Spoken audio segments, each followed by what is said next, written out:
What's up, BookTube? Sandy back here with another video. This is going to be my wrap-up video for April of 2020.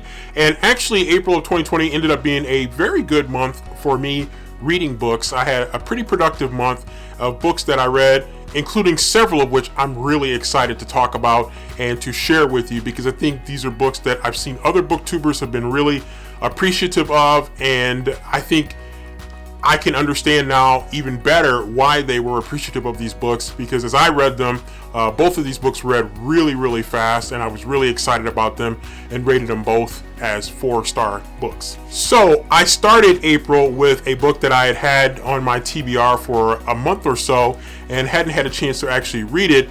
But then in April, I said, you know what, this is going to be one of the books that I'm going to read. I'm going to commit to reading it and make sure that I get through it. And as it turns out, I was glad that I started reading it, because it ended up being a really good book, and that is The Sundown Motel by Simone St. James. And this is a book that I've seen a number of YouTubers talking about, and it was really good for me because it's got a little description. This by Riley Sager, author of Lock Every Door, which, hint, I will be talking about that book too.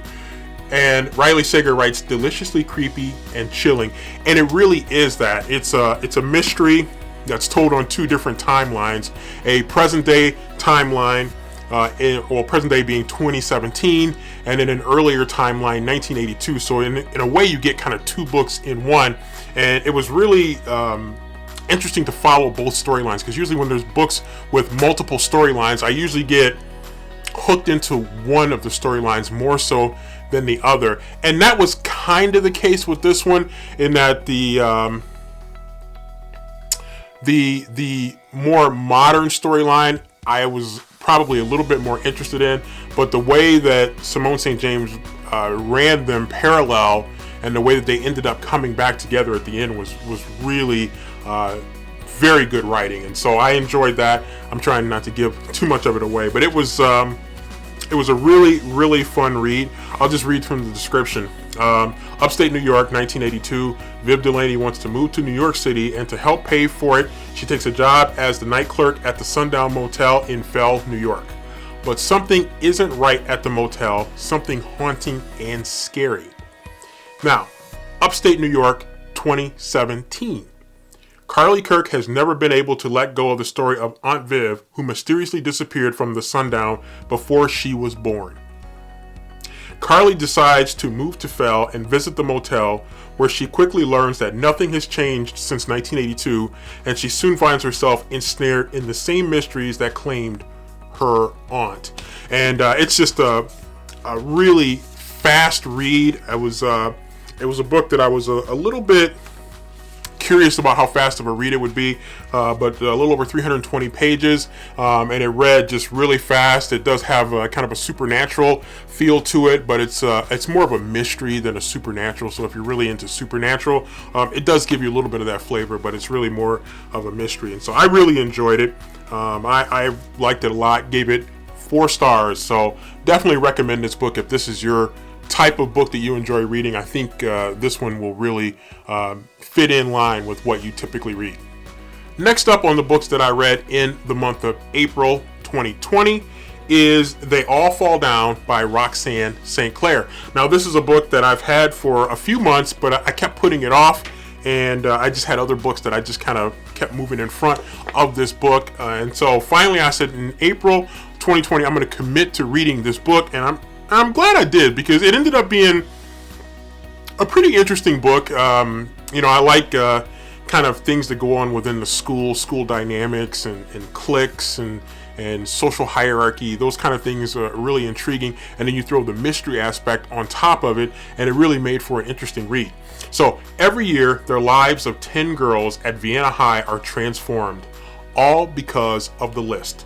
Kenzie Summerall can't imagine how she's been voted onto a list of the hottest girls in school, but when she lands at number 5, her average life becomes dazzling. Doors open to the best parties, new friends surround her, the cutest jock in school is after her. This is the power of the list. If you're on it, your life changes. If you're on the list this year, your life ends. It was a really interesting book. There were times where it maybe dragged a little bit. It was a little over 330 pages, and it probably could have been a little bit shorter, and I think it would have been maybe a little bit tighter. It would have probably read even better. But it was an interesting book, and it did hold my attention from start to finish. It was, again, it takes you kind of back to what it was like in high school. And I think for me, that was kind of the interesting part of this book. So I really did enjoy it. The mystery part I thought was kind of interesting, and where the story goes and kind of what's behind it, the deeper look into what's going on in the lives of these Vienna High students. And so it was great just to see. It kind of reminded me of the 1980s movie Can't Buy Me Love, where this kind of a nerdy guy ends up getting himself in a position where he becomes part of the elite of the school, and all because he's dating the right girl, or sort of dating the right girl. It's more complicated than that, but it really took me back to that movie. I kind of thought about that movie a lot as I was reading this book, but I really enjoyed it. I would give it probably 2.5 stars out of 5. It was again, it was a little bit long, but I did enjoy it. And I would definitely recommend it if you're into that kind of story, kind of with the high school setting, social hierarchy, cliques, that kind of stuff. This is definitely a book that you might enjoy reading. And next up is the first of 3 classics that I read in the month of April. I do have the physical copy of Murder on the Orient Express by Agatha Christie, but I actually listened to the audiobook, so I'm almost tempted not to review this. And I'm actually not really going to review it. I'm just going to kind of talk very, very generally about it. And the reason I'm going to do that is because I actually do want to read the physical copy of the book. I listened to the audiobook one night as I was kind of having trouble sleeping, and I was listening to it, and I stayed up and I listened to it quite a bit, paused it, and then came back and picked it up. And it was a fun book to listen to. I've watched, I think there's 2 different versions, at least 2 versions of the movie. There's a newer version, which I started to watch, and I just really wasn't into it. And then there's the older version, which is a little bit more interesting, and I was able to watch that one a little bit more. But I think I want to read the book, because I think this story, I think, is going to be better for me to read the book. So you could see this on a future month wrap-up.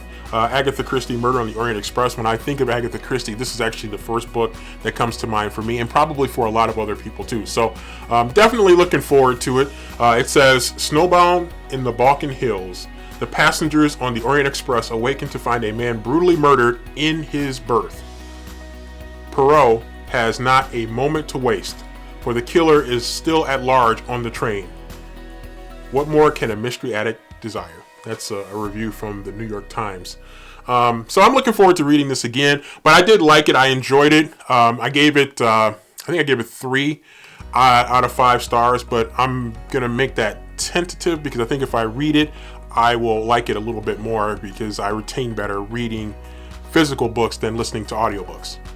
Another classic that I read, and actually I think it's going to end up being 4 classics if you count the one that I'm going to talk about next, Of Mice and Men by John Steinbeck.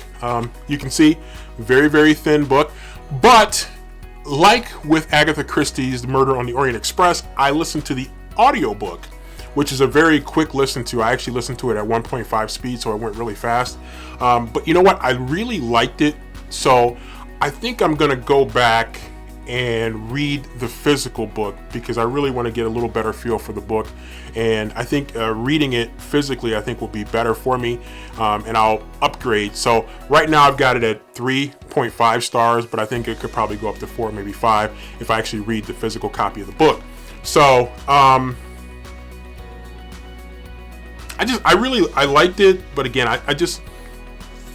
I really want to read the physical copy of the book first before I talk about it anymore. But it was really good to listen to an audiobook. It was a very good audiobook, very short audiobook, especially at 1.5 speed. So I would definitely recommend that. But I'm going to read this book, and maybe I'll come back in the future and review it again a little bit more thoroughly.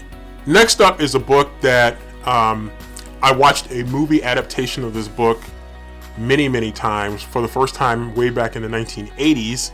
And that movie was Cobra, starring Sylvester Stallone and Bridget Nielsen. And the book that it's based on is Fair Game by Paula Gosling. And so I've always wanted to read this book because I really was a big fan of Cobra. Cobra is what I think some people would consider a good bad movie. There's actually a YouTube channel called Good Bad Flicks, and I think they reviewed the movie Cobra, and it's actually kind of funny to watch the video review of it because it is a good bad movie. It's like a movie that I really like watching, and whenever I see it, I typically tend to watch it. So, a gripping thriller, writes the Memphis Commercial Appeal here on top of the book. Claire Randall looked down at her arm and saw blood. She had not heard the shot. She had barely felt the sting of pain. For a moment, she could not believe that a bullet passed through her flesh. Even then, she could not bring herself to admit that someone had deliberately shot at her on a crowded San Francisco street. It took time and terror for her to realize that someone had singled her out for death, and that someone was a man who had never failed. Fair Game. I really like the movie Cobra. The book was it's dated because it's an older book from the 1970s, I believe. Here, give me a second here as I go back and look at it.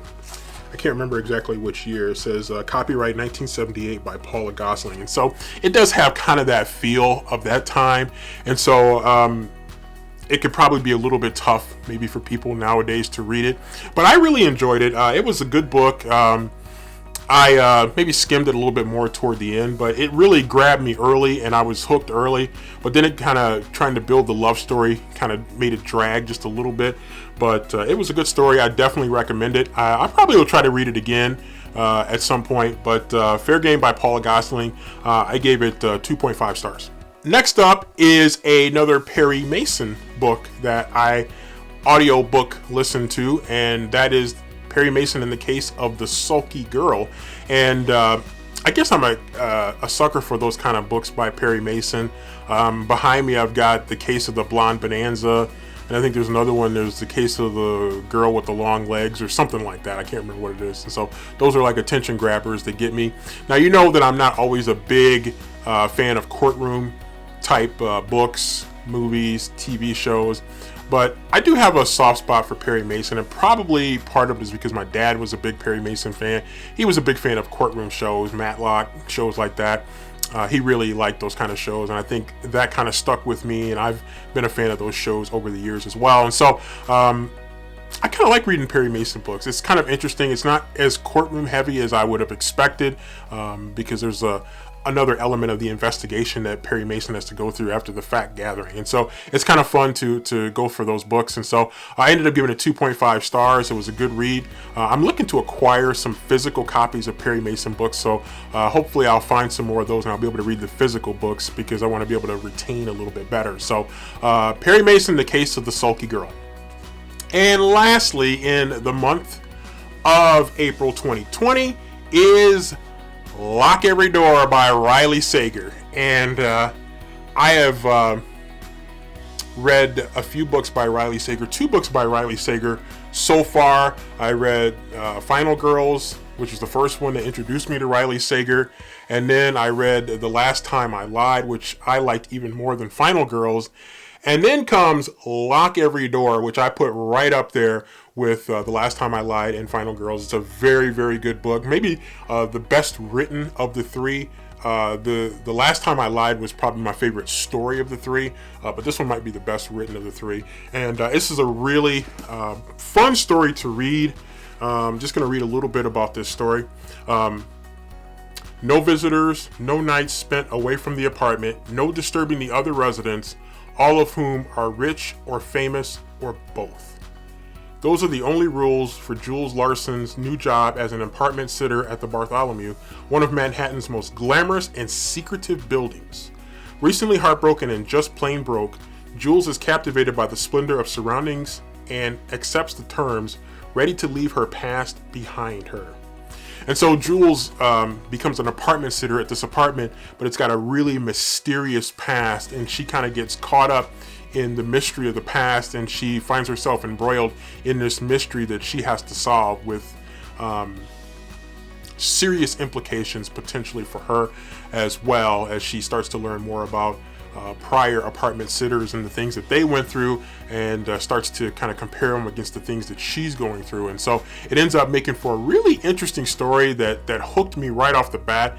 And I read this story, for me, now this maybe for some people it's not really fast, but I read it in just a couple of days, and I probably could have read it even faster, but there's a lot of other things that I have to do. I'm working from home during COVID-19, and I also am a writer, and so I like to keep writing. And so for me, this was an extremely fast read. I just blitzed through this with great retention, and really enjoyed it. I bought it used. As you can see, I'm not a Book of the Month Club member, although I am thinking about it a little bit more.